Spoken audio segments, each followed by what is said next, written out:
Hey beautiful people, welcome back to Road to Venus. So I've decided to do a video on depression and anxiety because that's probably the most common question people come to me for help with, and they want to know how they can self-medicate and self-analyze their mental illnesses, and most of them is depression and anxiety. This is all my opinion, how I feel, how I see, and how I deal with this.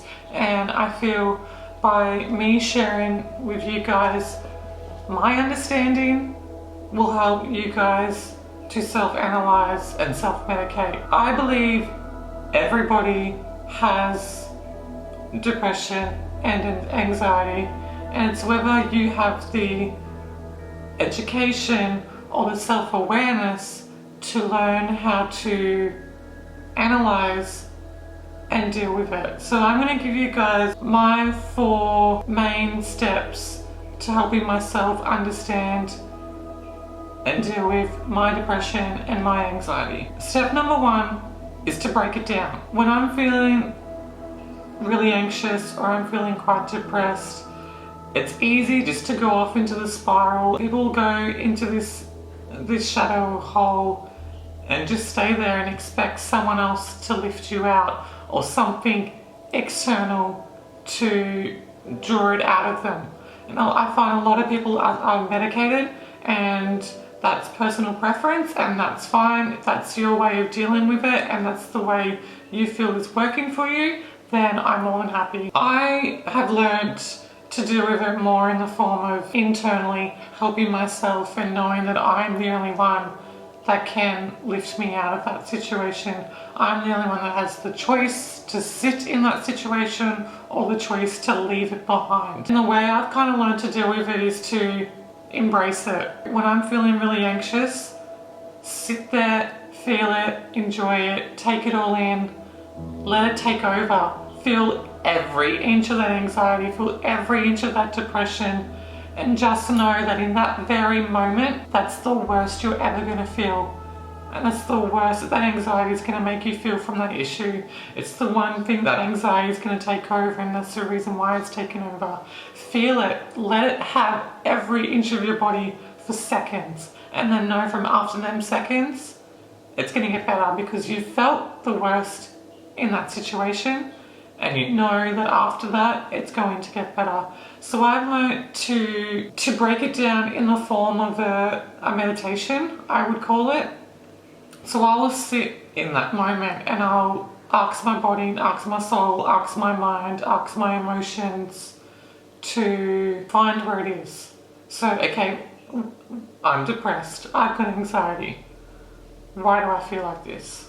Where am I storing it? Where is it sitting in my body? Is it my gut feeling? Is it in my heart? Is it in my head?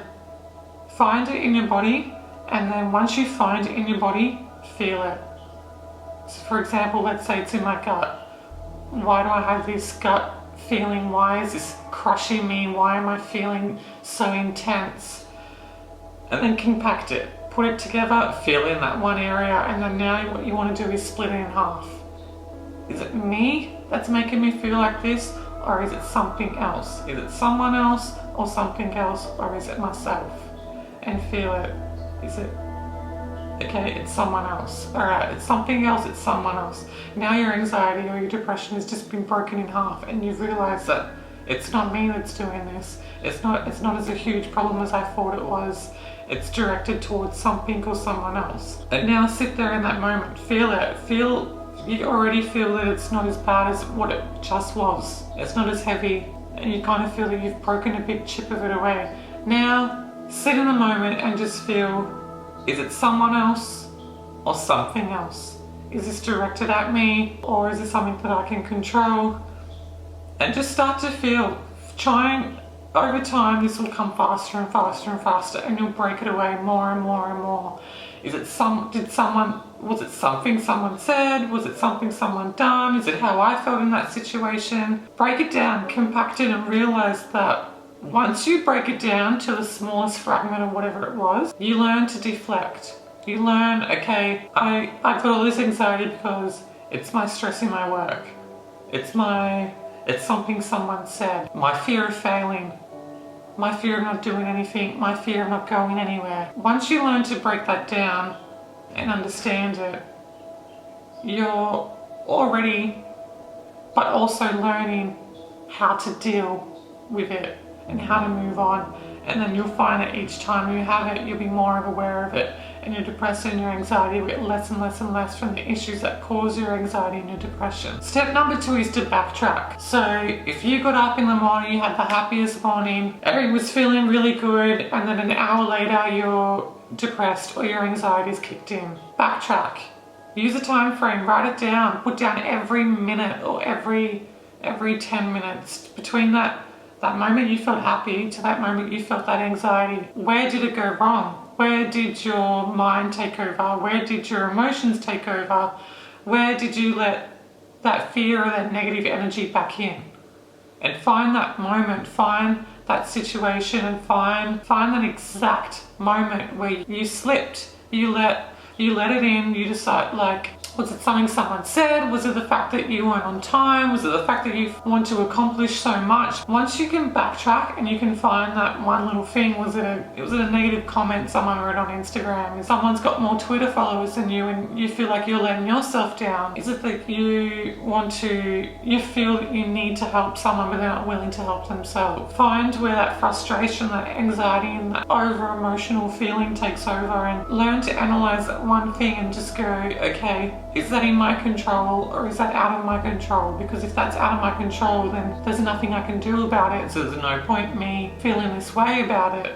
What can I do to change this situation? Is it that I'm running late every day and that gives my anxiety an ego boost? Or is it that I'm not happy because I'm not happy where I am and I'm not willing to change that? I must change that for me to be happy. Break down the situation, find that place that switch changes, and then you go from being happy and positive to the opposite, to that negative ego coming into you and absorbing everything and taking over.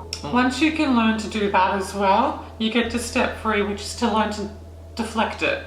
So, okay, I get anxiety because I wake up every morning, check my phone, and my friends are somewhere where I want to be and I'm not there yet.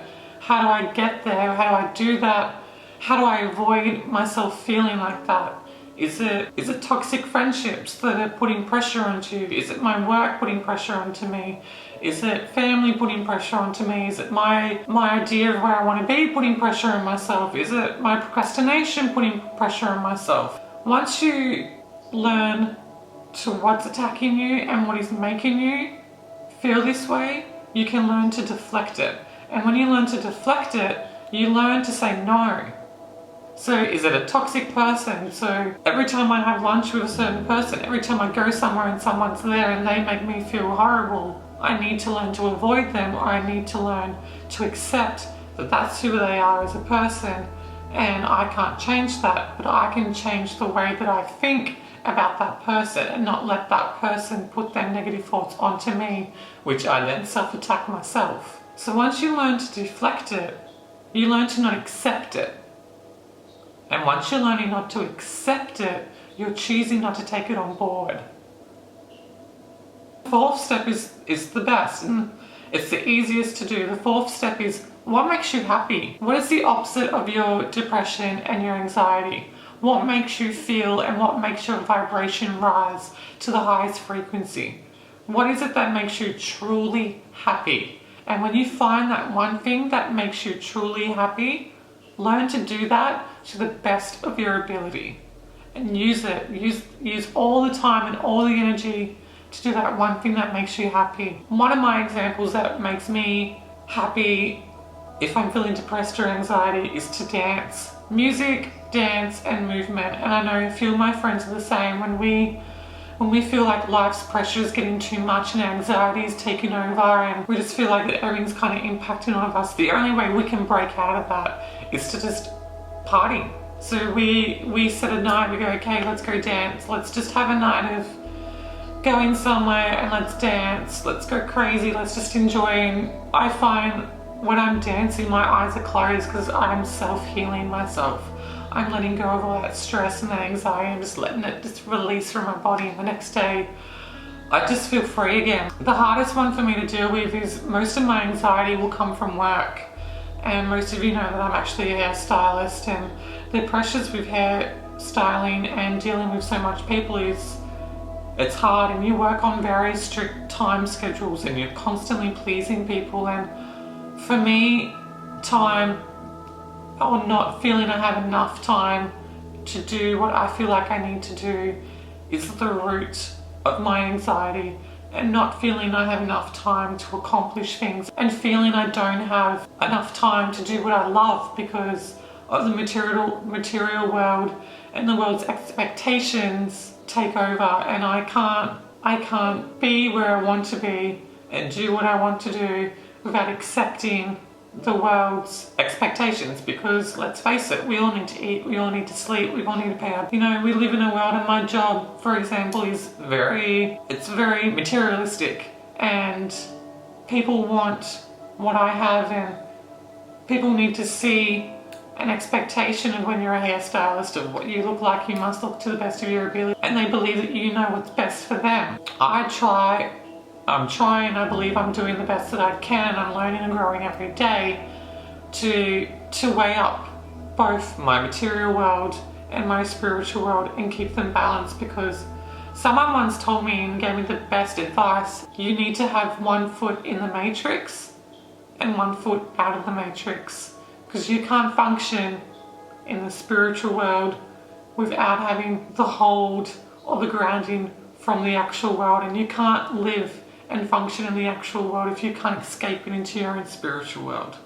So we must learn to accept things as they are, but don't let them affect who we are. Once you're aware and you learn and start understanding and breaking down and following these 4 steps to deal with your depression and your anxiety, every day gets easier, and every day you feel lighter, you feel freer, you feel your vibration high, like you feel your vibration lifting at a higher frequency, and you feel like your energy's back and you feel determined. Learning to do with these steps is going to be a slow process, and the more you do it, the easier it gets. And think of it as your own form of meditation. Don't just sit there and expect things to change. Sit there internally and break them down, understand them. And it's the hardest thing to do, because most people hate that dealing with their emotions or dealing with their things that they find makes them weaker, makes them actually weaker. But learning to accept your faults and being aware of them and learning to analyze them and self-analyzing them rather than shifting them and pushing them away, you'll actually find that they're not as big as you think they are. And once you're aware of them, they disappear, and yet they come back and they show their face again. But you learn each time to push it away, and you find what makes you happy, and you find your true happiness and where you want to be and where you want to go, and you just aim towards that every day, and it just gets happier and happier, and then life gets easier and easier and easier. And once you can help yourself, then you can teach other people to deal with it on their level as well. And I think that's truly the best gift that you can give to someone, is help someone to become the best of their ability. And that's why I do Road to Venus. It's the whole idea of Road to Venus is it's the road to self-love. It's the road to find ourselves, our happiness within our community. And that's what the Road to Venus is. The Road to Venus is the road to love, and to take you on that path of self-love and self-discovery and self-understanding. So I hope you guys like this video, and I hope everyone can take something from board. But please leave a comment below if you suffer from anxiety, if you suffer from depression, how you deal with it. Please share your story to help someone else, and whether you think your story is big or small, share it, because someone else is going to gain something from that. Also, if you've got a depression or anxiety video on YouTube as well, leave a link in the comments below so I can watch and I can share and I can learn and I can grow too. Also, please, if you haven't so, subscribe, and please like this video. And until next time, my beautiful people, I love you all, and if you ever need any help, know that I'm always here for you all. Peace and love, beautiful people.